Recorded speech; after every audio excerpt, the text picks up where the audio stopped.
ಇನ್ನು ನೀಟ್ ಅಕ್ರಮ ಹಾಗೂ ದೆಹಲಿ ಹೋರಾಟದ ಚರ್ಚೆ ಇವತ್ತು ಕೂಡ ಲೋಕಸಭೆಯಲ್ಲಿ ಪ್ರತಿಧ್ವನಿಸಿದೆ. ಲೋಕಸಭೆ ವಿಪಕ್ಷ ನಾಯಕ ರಾಹುಲ್ ಗಾಂಧಿ ಅಮಿತ್ ಶಾ ವಿರುದ್ಧ ಗುಡುಗಿದ್ದಾರೆ. ಲಾಠಿ ಚಾರ್ಜ್ ನಡೆಸಿದ ಬಗ್ಗೆ ರಾಹುಲ್ ಹೊಣೆಗಾರಿಕೆಯನ್ನ ಕೇಳಿದ್ದಾರೆ. ಈ ಕುರಿತು ಒಂದು ರಿಪೋರ್ಟ್ ಇದೆ, ಬನ್ನಿ ನೋಡೋಣ.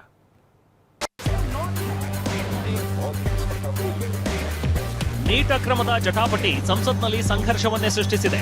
ಇಷ್ಟು ದಿನಗಳ ಕಾಲ ಧರ್ಮೇಂದ್ರ ಪ್ರಧಾನ್ ಸುತ್ತ ನಡೀತಿದ್ದ ಚರ್ಚೆ ಈಗ ಕೇಂದ್ರ ಗೃಹ ಸಚಿವ ಅಮಿತ್ ಶಾ ಕಡೆಗೆ ತಿರುಗುವುದಕ್ಕೆ ಶುರುವಾಗಿದೆ.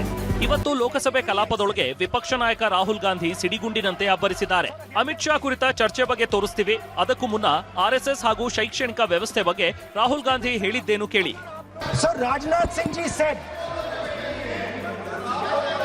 Rajnath Singh ji said that we are not the UPA.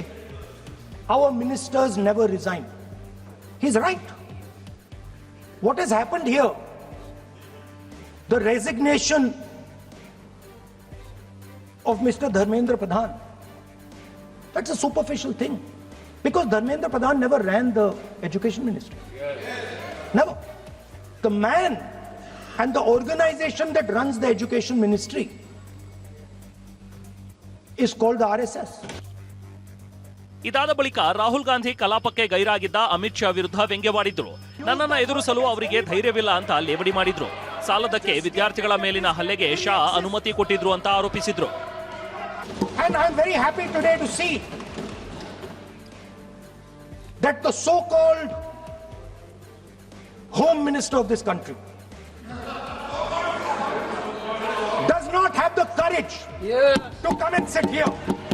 Sir, the home minister authorized the shooting of our students, sir. He put pellets into the blood of our students. He ordered the students of India to be shot. Sir, again they are going. Rahul Gandhi ಹೀಗೆ ಆರೋಪ ಮಾಡ್ತಿದ್ದಂತೆ ಸಂಸದೀಯ ವ್ಯವಹಾರಗಳ ಸಚಿವ ಕಿರಣ್ ರಿಜಿಜು ಮಧ್ಯಪ್ರವೇಶ ಮಾಡಿದ್ರು. ದಾಖಲೆಗಳಿದ್ರೆ ನೀಡಿ, ಇಲ್ಲದಿದ್ರೆ ಕ್ಷಮೆ ಯಾಚಿಸಿ ಅಂತಂದ್ರು. आप ये बताइए कि आप जो गृह मंत्री जी का नाम को लेकर के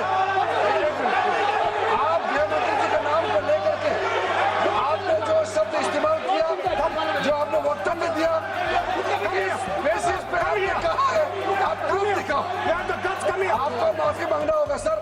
ये इसको हम हल्के में नहीं ले सकते हैं. ಈ ವೇಳೆ ರಾಹುಲ್ ಗಾಂಧಿ ಮೈಕ್ ಆಫ್ ಮಾಡಿದ ಆರೋಪ ಕೇಳಿಬಂತು. ಸಂಸತ್ನ ಹೊರಗೆ ಮಾತನಾಡಿದ ರಾಹುಲ್ ಗಾಂಧಿ ಪ್ರಶ್ನೆಯೊಂದನ್ನ ಕೇಳಿದ್ರು. ಬಲಪ್ರಯೋಗಕ್ಕೆ ಗೃಹ ಮಂತ್ರಿ ಅನುಮತಿ ಕೊಟ್ಟಿದ್ರೆ ತಪ್ಪಿತಸ್ಥರು, ವಿಚಾರ ಗೊತ್ತೇ ಇಲ್ಲ ಅಂದ್ರೆ ಅಸಮರ್ಥರು ಅಂದ್ರು. एक ऑप्शन की होम मिनिस्टर ने ऑर्डर दिया, दूसरा ऑप्शन की होम मिनिस्टर को मालूम नहीं था. In first case he is culpable, in second case he is incompetent. ಇದಾದ ಬಳಿಕ ಸುದ್ದಿಗೋಷ್ಠಿ ನಡೆಸಿ ರಾಹುಲ್ ಗಾಂಧಿ ವಾಗ್ದಾಳಿ ನಡೆಸಿದ್ರು. ಅಮಿತ್ ಶಾ ರಾಜೀನಾಮೆಗೆ ಆಗ್ರಹಿಸಿದ್ರು. तुम्हारा कहना है आइदर पॉसिबिलिटी, इनको जाना है, इनको हटाया जाना चाहिए. ಮತ್ತೊಂದು ಕಡೆ ಲೋಕಸಭೆಯಲ್ಲಿ ಪರೀಕ್ಷಾ ಅಕ್ರಮ ತಡೆ ತಿದ್ದುಪಡಿ ಮಸೂದೆ ಧ್ವನಿಮತದ ಮೂಲಕ ಅಂಗೀಕಾರಗೊಂಡಿದೆ.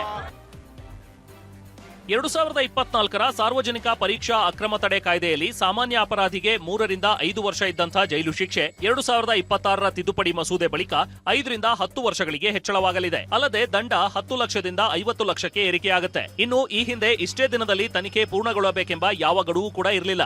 ಆದ್ರೀಗ 2 ತಿಂಗಳ ಅವಧಿಯೊಳಗೆ ತನಿಖೆ ಪೂರ್ಣಗೊಳಿಸಬೇಕು. ಒಂದು ವೇಳೆ ಸಂಘಟಿತ ಅಪರಾಧ ಕೃತ್ಯವೆಸಗಿದ್ರೆ ಕನಿಷ್ಠ 7 ವರ್ಷ ಜೈಲು ಶಿಕ್ಷೆ ಮತ್ತು 10 ಕೋಟಿ ರೂಪಾಯಿವರೆಗೂ ದಂಡ ವಿಧಿಸಲಾಗುತ್ತೆ. ಇಷ್ಟೇ ಅಲ್ಲ, ಆಡಳಿತ ಮಂಡಳಿಯಲ್ಲಿರೋರೇ ತಪ್ಪಿತಸ್ಥರು ಅಂತ ಸಾಬೀತಾದ್ರೆ ಜೈಲಿಗೆ ಕಳಿಸಲಾಗುತ್ತೆ. 15 ವಿವಿಧ ಕಾನೂನು ಬಾಹಿರ ಕೃತ್ಯಗಳು ಅಂದ್ರೆ ಪ್ರಶ್ನೆ ಪತ್ರಿಕೆ ಸೋರಿಕೆ, OMR ತಿದ್ದುವಿಕೆ, ನಕಲಿ ವೆಬ್ಸೈಟ್, ನಕಲಿ ಪ್ರವೇಶ ಪತ್ರ ಇತ್ಯಾದಿಗಳನ್ನು ಅಪರಾಧ ಪಟ್ಟಿಯಲ್ಲಿ ಸೇರಿಸಲಾಗಿದೆ. Bureau report, TV9.